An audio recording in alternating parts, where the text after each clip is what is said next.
할렐루야. 오늘 시간에 같이 은혜 받을 말씀입니다. 우리 같이 은혜 받을 말씀은 계속해서 사도행전 7장 23절 말씀부터 29절 말씀까지 23절 말씀부터 29절 말씀까지 우리 한 절씩 읽으면서 같이 또 은혜를 나누겠습니다. 시작. 나이가 40이 되매 그 형제 이스라엘 자손을 돌볼 생각이 나더니 한 사람이 원통한 일 당함을 보고 보호하여 압제받는 자를 위하여 원수를 갚아 애굽 사람을 쳐 죽이니라. 그는 그의 형제들이 하나님께서 자기의 손을 통하여 구원해 주시는 것을 깨달으리라고 생각하였으나 그들이 깨닫지 못하였더라. 이튿날 이스라엘 사람끼리 싸울 때에 모세가 와서 화해시키려 하여 이르되 너희는 형제인데 어찌 서로 해치느냐 하니 그 동물을 해치는 사람이 모세를 밀어뜨려 이르되 누가 너를 관리와 재판장으로 우리 위에 세웠느냐? 내가 어제는 애굽 사람을 죽임과 같이 또 나를 죽이려느냐 하니 모세가 이 말 때문에 도주하여 미디안 땅에서 나그네 되어 거기서 아들 둘을 낳으니라. 아멘. 사랑의 아버지 감사합니다. 간밤도 하나님 은혜 가운데 저희들을 주 안에서 쉬게 하시고 또 하나를 허락받아 이 새벽에 주님을 또 찬양하며 하나님의 시간에 말씀을 읽고 전하고 또한 받기를 원합니다. 하나님 말씀은 하나님이시요 은혜요 응답이요 지혜요 능력이요 치유요 축복이 오니 이 시간도 하나님 말씀의 권능의 능력을 우리에게 베풀어 주시옵소서. 함께 하심을 주님 감사하며 예수님의 이름으로 기도 올려옵나이다. 아멘. 할렐루야. 오늘 또 여전히 하나님은 말씀을 통해서 이렇게 말씀하십니다. 그러므로 하나님의 말씀을 받을 때 여러분 받는 마음의 자세가 중요한데요, 내가 하나님 앞에서 하나님의 음성을 듣는다는 자세로 여러분 경청하고 경청하면 신명기 28장 1절로 14절의 말씀의 축복이 그대로 이룰 수 있습니다. 또 말씀이 선포될 때마다 우리가 입을 열어서 화답해야 될 단어가 있는데 그것은 아멘입니다. 아멘은 하나님께 영광을 돌린다는 의미고요, 아멘은 말씀이 그대로 내 삶 속에서 이루어질 줄 믿습니다라는 신앙의 고백입니다. 또 아멘은 우리 마음의 기도의 소원이 담겨져 있습니다. 그러므로 여러분 말씀이 선포될 때마다 입을 열어서 아멘으로 화답함으로 아멘의 응답과 은총을 받는 여러분 되시기를 다시 한번 주의 이름으로 축원합니다. 할렐루야. 우리는 계속해서 지금 사도행전 말씀을 통해서 같이 은혜를 나누고 있습니다. 자, 반복이 능력입니다. 자, 지난 시간에는 사실 6장과 더불어서 7장에 들어와서 지금 스데반 집사의 계속된 한 긴 이와 같은 설교를 지금 우리가 전하고 있습니다.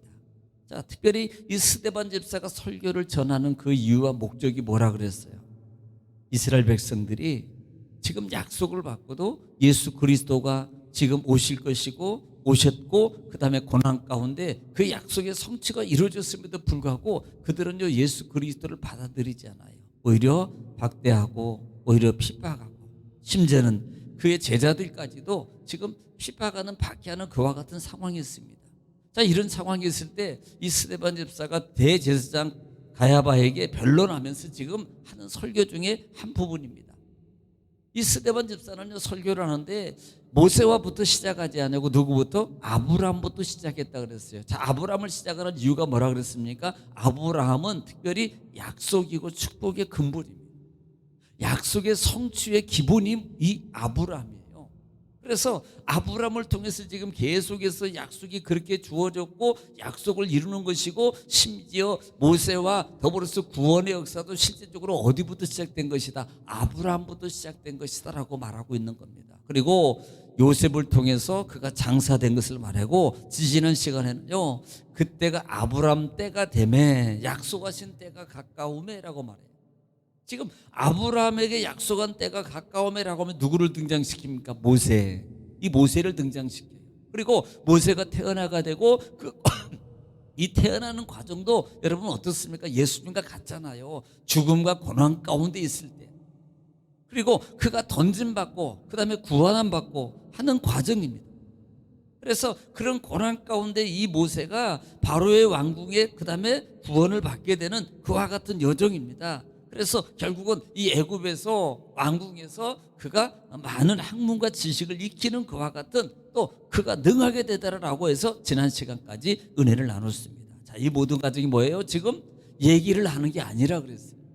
왜 하필이면 그들에게, 바리새인들에게, 가야바에게, 유대인들에게 이 지금 이 구약에 관한 많은 성경을, 구절을 대가면서 지금 예고하고 있냐는 말입니다. 그들이 깨닫지 못하는 거예요.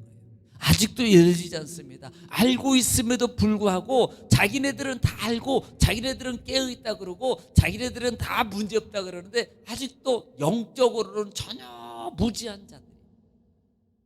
귀가 열리지 않고 눈이 열리지 않고 입이 열리지 않고 있는 그 유대인들의 모습이라 이 말입니다. 자, 오늘은 23절부터 29절 말씀입니다. 자, 23절 말씀입니다. 23절에 보면은 모세가 나이가 40이 되매 그랬어요. 자, 보면은 지금 40이 되매, 지난번에도 아브라함이 때가 되매, 약속하신 때가 되매, 지금 오늘 본문에도 나이가 40이 되매 그 형제 이스라엘을 돌볼 생각이 나더니 그랬어요. 여러분이 돌보다는 말이 헬라어 뜻으로 보면은 방문하다라는 말이에요. 직접 찾아가서 보는 행위예요. 그러니까 그때 이 모세가 바로 왕궁에서 지금 누구예요? 엄마 젖을 먹고 컸잖아요. 자기 엄마, 친엄마. 여러분, 엄마 품에서요, 어떻게 보면은 이 모세는 계속 그 엄마의 계속 기도요. 하나님, 우리 아들을 그리고요, 듣든지 아니 듣든지 저는 믿어요. 듣든지 아니 듣든지 이렇게 너는 하나님의 자녀야, 너는 이스라엘 사람이야, 너는 이스라엘 사람이야, 너는 이스라엘 백성이야, 너는 하나님의 자녀야, 계속적으로 아마 말했을 거예요. 어느 정도 잘할까지 아마 그때까지 계속 돌볼 때까지, 유모로 돌볼 때까지 계속 말했을 거예요. 그리고요, 결국은 그때가 되면 40이 되면 이스라엘 돌볼 생각이 나더라. 비로소 그가 깨우치는 거예요. 어디로? 내가 우리 형제들 한번 가봐야 되겠다라는 거. 돌볼 생각이 나더라는 말이에요. 자, 이 돌볼 생각이 과연 어떤 모습인가, 어떻게 되는가 보겠습니다. 24절에 보겠습니다. 24절, 한 사람이 원통한 일을 당함을 보고 보호하여 제 압제 받는 자를 위하여 원수를 갚아 애굽 사람을 쳐 죽이지라. 하루는요, 밖에 나가보니까 제일 돌본 생각이 지금 자기 동족이 생각나는 거예요. 그래서 이제는 시체를 한번 돌보려고 밖으로 나가봤습니다. 그랬더니요, 아니 애굽 사람이 자기 동족 이스라엘 사람들을요 괴롭히는 거예요. 그래서요, 그가요 사람이 있는가 없는가 보고 그가요 누구예요? 이 애굽 사람을 쳐 죽인다 이 말이에요. 이것이 출애굽기 2장에 나오거든요. 출애굽기 2장 11절 말씀에는 지금 어떻게 표현하고 있냐면 들어보시기 바랍니다. 시작. 모세가 장성한 후에 한 번은 자기 형제들에게 나가서 자, 자기 형제들 나가서 그들이 고되게 노동하는 것을 보더니 어떤 애굽 사람이 한 히브리 사람 곧 자기 형제를 치는 것을 본지라. 자, 형제 치는 것을 보는 겁니다. 야, 일을 해. 얘든 되지 뭐. 너 깨부려 그러면서 자기 동족을 치는 것을 보는 거예요. 그러니까 이 모세가 지금 자기 형제 생각이 나서 나갔잖아요. 자, 12절 말씀에 어떻게 처리하는지 보겠습니다. 시작. 좌우를 살펴 사람이 없음을 보고 그 애굽 사람을 쳐 죽여 모래 속에 감추니라. 네, 자기 동족을 괴롭히는 사람, 애국 사람을 쳐 죽여버리고 모래 속에 묻어버린다 이 말이에요. 자, 그렇게 되니까 25절 말씀 본장입니다. 그는 그의 형제들이 하나님께서 자기의 손을 통하여 구원해 주시는 것을 깨달으리라 생각하였으나 그들이 깨닫지 못하더라. 자, 여기에 문제점입니다. 지금 그는 누구예요? 모세가 그의 형제들이 하나님께서 자기의 손을 통하여 구원해 주실 것을 깨닫으리라고 생각하였으나 그들이 깨닫지 못하. 자, 지금 모세가 그렇게 했던 그 일들이 결국은 이제는 내가 하나님 때가 스스로 내가 이제는 하나님 때가 되나 보다. 자기. 그래서 내가 그렇게 하는 것이 하나님이 자기를 통해서 이스라엘 백성들을 구원해 줄 것이라고 깨닫을 줄 알고 그렇게 했는데 그렇게 한 행동이 그런데 그들은 깨닫지 못하더라는 겁니다. 아니 깨달았어야 되는 거죠. 어떻게 보면 자기들을 위해서 해줬으니까. 그런데 이것이 뭐였어요? 자기의였다는 거예요. 자기. 또 하나는 이것이 이 부분이 지금 가야바나 법정에 있고 유대인들 공회 당원들이 있는 그와 같은데 이렇게 선포하는 내용과는 또 하나의 의미가 있는데 그 당시에 가야바나 유대인들의 영적 상태를 말할 수 있는 거예요. 예수님이 오셨고 예수님이 그렇게 말씀하셨고 또 내가 그렇게 복음을 가면서 이렇게 말하는 것에 대해서 이들은 전혀 깨닫지 못하는 거예요. 주님의 음성을 듣지 못하고 있다 이 말입니다. 영적 눈이 갖춰져 있어요. 자기네들은 알고 정말 확실하다고 하죠. 자, 그래서 26절입니다. 본장입니다. 26절. 이튿날 이스라엘 사람끼리 싸울 때에 모세가 와서 화해시키랴 이르되 너희는 형제인데 어찌 서로 해치느냐 하니. 자, 다음날 또 나가봤어요. 다음날 또 나가보니까요, 이제는 자기네들끼리 싸우는 거야. 자기 형제들끼리, 이스라엘 사람들끼리. 그러니까 그때 가가지고요, 이 모세가 화해를 시키려고 이러되, 야, 너희 어찌 형제끼리 그렇게 해? 너희 서로 싸우지 마 라고 말한다 이 말입니다. 그 부분을 출애굽기 12장 13절 말씀이에요. 한번 좀 들어보겠습니다. 시작. 이튿날 다시 나가니 두 히브리 사람이 서로 싸우는지라 그 잘못한 사람에게 이르되 내가 어찌하여 동포를 치느냐 하매. 네. 지금 야, 너 동포 왜 싸워쳐? 지금 자 동족을 생각해서 하는 말이, 자기는 지금 모세는 뭐예요? 아, 나를 통해서 하나님이 이스라엘 백성들 내가 구원하는구나 라고 그렇게 생각합니다. 그런데 27절 보겠습니다. 그 동물을 해치는 사람이 모세를 밀어뜨려 이르되 누가 너희를 관리와 재판장으로 우리에게 세웠느냐. 오히려요, 고맙습니다 이렇게 말하죠. 우리를 위해서 이제는 왕자님이 이렇게 우리를 위해서. 아니, 그들이 모르겠습니까? 모세가 누구 아들이라는 게 모르겠어요. 솔직히 알 수 있죠. 왜냐하면 자기 엄마가 있고 누이가 있고요, 그 형제가 있잖아요. 그런데 그 관계를 모르게 모르게 할 수 있겠죠. 그런데 그 일에 대해서 지금 하여는 그렇게 하는, 아니, 우리가 감으로 하잖아요. 감으로. 그런데 그들이 뭐라고 말해요? 모세를 밀치면서 야, 누가 너를 우리의 재판장으로 세웠냐? 네가 우리에 대해서 왜 재판장 노릇하려고 그래? 네가 왕자면 다야. 아마 적대감이 어떤 그런 모습이 있는 거예요. 그러니까 여러분, 어떻게 보면 이 스데반 집사가 성경이 이 부분에서 말하는 것은 지금 예수님의 구원과 예수님의 하나님 관계 화해 속에, 그 다음에 은혜 속에서 그와 같은 모든 것들을 밀어내고 있는 너희의 모습 아니냐. 너희의 모습, 바리새인과 서기관들 모습. 오늘 이 시대에 우리가 받아들이지 않는 복음의 그 믿음의 상태, 영적 눈이 열리지 깨닫지 못하는 그러한 상태가 아니냐 이 말이에요. 28절입니다.